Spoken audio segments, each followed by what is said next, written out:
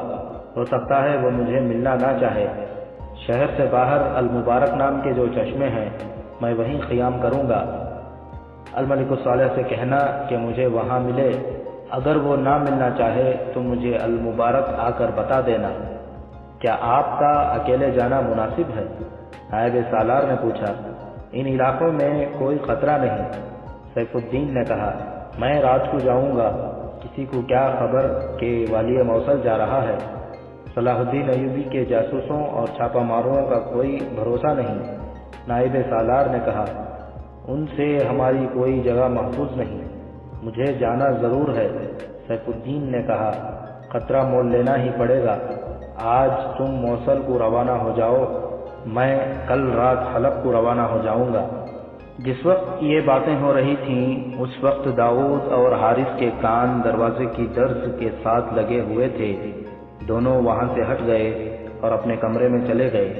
داؤد گہری سوچ میں کھویا ہوا تھا۔ اسے سیف الدین کا تعاقب کرنا تھا، لیکن کس طرح؟ سوچ کر اس کے دماغ میں ایک ترکیب آ گئی۔ ہم سیف الدین کے محافظ بنیں گے اور اس کے ساتھ حلب جائیں گے، داؤد نے حارث سے کہا۔ ہم اچانک اس کے سامنے جائیں گے اور کہیں گے کہ ہم اس کی فوج کے سپاہی ہیں۔ اگر اس نے کہہ دیا کہ دونوں موصل چلے جاؤ تو کیا کرو گے؟ حارث نے پوچھا۔ میں اپنا جادو چلانے کی کوشش کروں گا، داؤد نے کہا۔ اگر یہ بھی ناکام ہو گیا تو پھر یہ بھی حلب نہیں جائے گا، داؤد نے کہا۔ الملک الصالح نے صلاح الدین ایوبی کے ساتھ صلح کر لی ہے تو سیف الدین اس معاہدے کو منسوخ کرانے کے لیے حلب نہیں پہنچ سکے گا۔ اس نے حارث کو سمجھا دیا کہ انہیں کیا کرنا ہے۔ اسی رات سیف الدین بند کمرے میں اپنے نائب سالار اور کمانڈر کے پاس بیٹھا انہیں آخری ہدایات دے رہا تھا۔ رات کا پہلا پہر تھا۔ پہلے کمانڈر وہاں سے نکلا، حارث کے باپ نے اسے گھوڑا کھول کر دیا تھا۔ کچھ دیر بعد نائب سالار بھی چلا گیا، سیف الدین اکیلا رہ گیا۔ وہ لیٹ گیا۔ اچانک کمرے کا دروازہ دھماکے سے کھلا۔ وہ گھبرا کر اٹھ بیٹھا۔